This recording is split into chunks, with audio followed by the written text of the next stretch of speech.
गरीब बहू का जादुई घास का एसी। एक छोटे से गांव में सरिता अपनी बहू और अपने गरीब परिवार के साथ रह रही थी। बेटा, आज हमें ये रात को सारा काम खत्म करना होगा, कल ये सारा ऑर्डर का सामान जाएगा। माँ, मैं तो कोशिश कर ही रहा था लेकिन घास ही खत्म हो गई। अब आप ही बताओ ना, मैं क्या करूँ। हमारे पास और कोई चारा नहीं है, हमें जंगल से और घास काट कर लानी होगी। इस समय जंगल में जाने का फायदा नहीं है, कभी भी कुछ भी हो सकता है। जंगली जानवर रात के समय ही बाहर निकलते हैं। अजय बिल्कुल सही कह रहा है बहू। अरे माँ जी, हम दो लोग अगर जाएंगे तो कोई जानवर पास नहीं आएगा, और फिर इतनी जल्दी कोई जानवर हमला नहीं करता। हमें ये ऑर्डर कल देना है, आप ये भी तो सोचिए। लेकिन बहू। माँ जी, आप चिंता मत कीजिए, कुछ नहीं होगा। बस आप बच्चों के पास ही रहना और उनका ख्याल रखना। अगर ये ऑर्डर नहीं गया तो बच्चों के लिए हम गर्मी से बचने के लिए कूलर भी नहीं खरीद पाएंगे। सरिता की बहू भाविका और उसका बेटा, वो तीनों घास से पंखे कूलर बनाने का काम किया करते थे, इसलिए उन्हें घास की जरूरत पड़ती थी। वह आधी रात के समय जंगल में जाते हैं। भाविका, जरा से भी हलचल हुई तो मुझे बता देना, कभी भी कुछ भी हो सकता है। ठीक है जी, मैं आपको बता दूंगी। अजय और भाविका दोनों ही जंगल में घास काट रहे होते हैं, तब उन्हें झाड़ियों से आवाज आने लगती है। क्या तुमने भी वहां से कोई आवाज सुनी है? हाँ जी, मैंने भी सुनी है। मैंने तुम्हें कहा था ना, इस समय आना ठीक नहीं है। चलो देखते हैं उधर क्या है। भाविका और अजय झाड़ियों के पास जैसे ही जाते हैं, उन झाड़ियों के पीछे से एक आदमखोर भेड़िया निकलता है। भाविका, भागो यहाँ से, यहाँ पर तो बहुत खतरनाक भेड़िया है। अजय और भाविका दोनों अपनी जान बचाकर भागने लगते हैं। अजय, अब हम लोग क्या करें? कहीं भेड़िए ने हमें खा लिया तो? रुकना मत, बस भागती जाओ। भागते भागते वो दोनों जंगल से किसी तरह बाहर निकल आते हैं और भेड़िया उनका पीछा छोड़ देता है। जान बची तो लाखों पाए, लौट के बुद्धू घर को आए। रास्ते में चलते हुए आधी रात के समय उन्हें गांव के एक कूड़े के ढेर के पास एसी पड़ा हुआ नजर आता है। अरे देखो जी, यहाँ पर एसी पड़ा है। अरे पता नहीं किसका होगा, चलो यहाँ से चलते हैं। मुझे लगता है किसी ने ऐसे ही डाल दिया होगा। मैं तो कहती हूँ इसे लेकर चलते हैं। भाविका अजय को एसी ले जाने के लिए मना लेती है, जिसके बाद वो दोनों उस एसी को घर ले आते हैं। तुम दोनों तो घास लेने गए थे, ये क्या लेकर आ गए हो? ये हमें रास्ते में पड़ा मिला। जब हम कूलर पंखे बना लेते हैं तो एसी भी बना सकते हैं। इस खराब एसी को छोड़ो और ये बताओ, क्या तुम घास लेकर आई हो? सरिता के ये बोलने के बाद जंगल की दुर्घटना के बारे में दोनों बताते हैं, जिसे सुनकर सरिता हैरान रह जाती है। अच्छा, इसका मतलब बहुत बड़ी मुसीबत से बचकर आए हो तुम दोनों, और साथ में ये कचरा उठाकर ले आए। वह तीनों बहुत ज्यादा परेशान हो जाते हैं। कल का ऑर्डर पूरा करने के बाद उन्हें कुछ पैसे मिल जाते, लेकिन घास न होने की वजह से उनका ऑर्डर पूरा नहीं हो पाता और वह ऑर्डर कैंसिल हो जाता है। अगले दिन उनके टूटे फूटे घर के अंदर धूप की किरणें आने लगती हैं, जिससे बहुत ज्यादा गर्मी हो जाती है। हे भगवान, कितनी गर्मी लग रही है, घर में पंखा भी नहीं चल रहा है। मुझे भी बहुत गर्मी लग रही है। पिताजी पिताजी, हमें बहुत गर्मी लग रही है, हमारे घर में एक पंखा भी ठीक से नहीं चलता। बेटा, थोड़ा सा सब्र रखो, कुछ दिनों में मेरे पैसे मुझे मिल जाएंगे तो मैं घर के अंदर एक अच्छा सा पंखा लगवा दूंगा। हमारा वो ऑर्डर तो कैंसिल हो गया, लेकिन सुबह में घास ले आई थी मैं। चलिए गांव वालों के कूलर और पंखे में घास लगा देते हैं, उससे कुछ तो पैसे आएंगे। हाँ, तुमने सही कहा। भाविका और अजय दोनों मिलकर पुराने कूलरों के अंदर घास लगा रहे होते हैं, और यहाँ घर में राजू दिशा गर्मी से परेशान हो रहे होते हैं। काश कि हमारे घर में भी कोई एसी होता। तभी दिशा की नजर उसके पिता के लाए हुए एसी के ऊपर पड़ती है।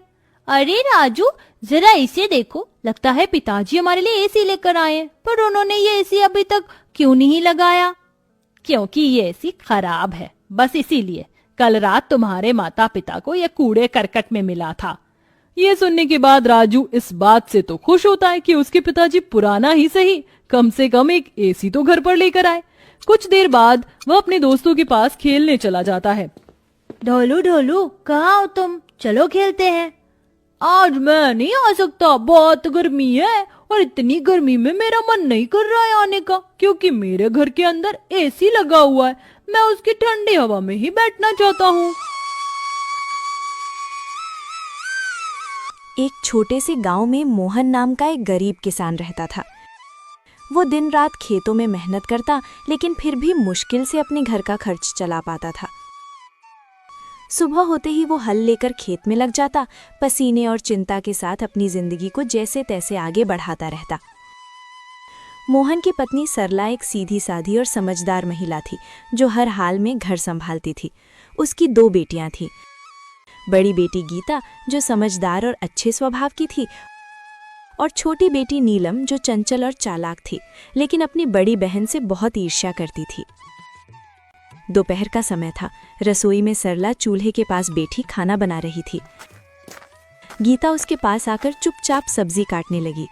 गीता बेटा, तुम हर काम इतनी लगन से करती हो, सच में तुमसे घर संभल जाता है। माँ, ये तो मेरा फर्ज है, आप इतनी मेहनत करती हैं तो मैं कैसे पीछे रह सकती हूँ। तुम्हारी यही बात मुझे सबसे अच्छी लगती है, शांत स्वभाव और समझदारी। इतना कहते कहते अचानक सरला को ध्यान आता है, अरे नीलम कहाँ है? सुबह से दिखी ही नहीं। नीलम, ओ नीलम! सरला जोर से आवाज लगाती है। कुछ पल सन्नाटा रहता है, फिर तेज कदमों की आवाज आती है।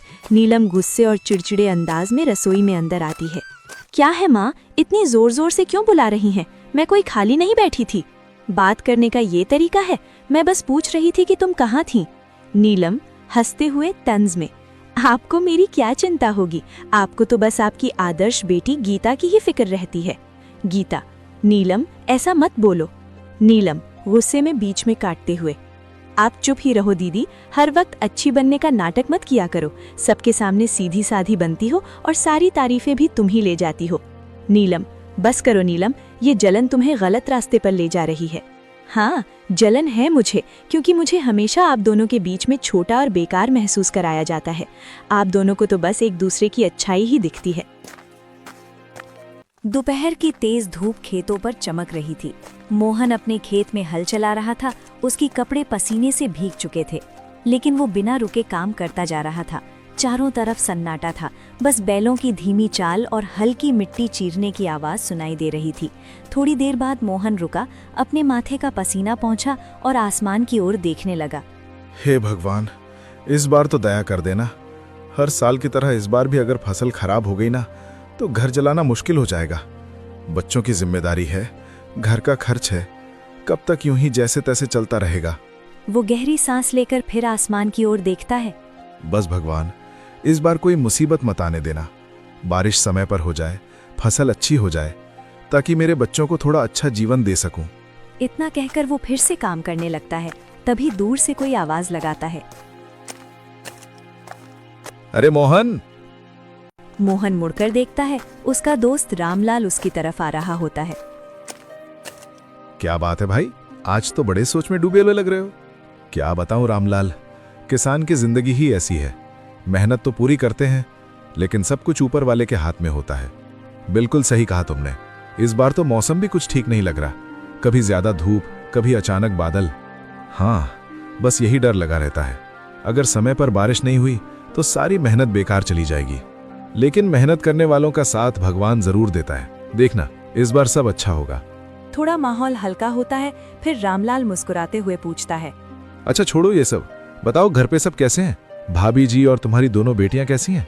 सब ठीक हैं। सरला तो हमेशा की तरह घर संभाल रही है, और मेरी बड़ी बेटी गीता, वो तो बहुत समझदार हो गई है। घर के हर काम में हाथ बटाती है, कभी शिकायत नहीं करती। अरे वाह, ये तो बहुत अच्छी बात है। आजकल ऐसी लड़कियां कहाँ मिलती हैं। हाँ, लेकिन छोटी वाली नीलम, उसका स्वभाव थोड़ा अलग है, चंचल है और कभी कभी गुस्सा भी जल्दी आ जाता है। समझाने की कोशिश करता हूं, लेकिन उम्र भी तो ऐसी है। कोई बात नहीं मोहन, धीरे धीरे सब समझ आ जाता है। बच्चे हैं, समय के साथ सीख जाते हैं। बस यही उम्मीद है कि दोनों बेटियां सही रास्ते पर चलें और खुश रहें। बाकी भगवान की मर्जी। दोनों कुछ पल के लिए खेत की तरफ देखते हैं, फसल, मिट्टी और अपने संघर्ष भरे जीवन को। चलो भाई, हिम्मत मत हारना, सब ठीक होगा। हाँ, उम्मीद तो उसी से है।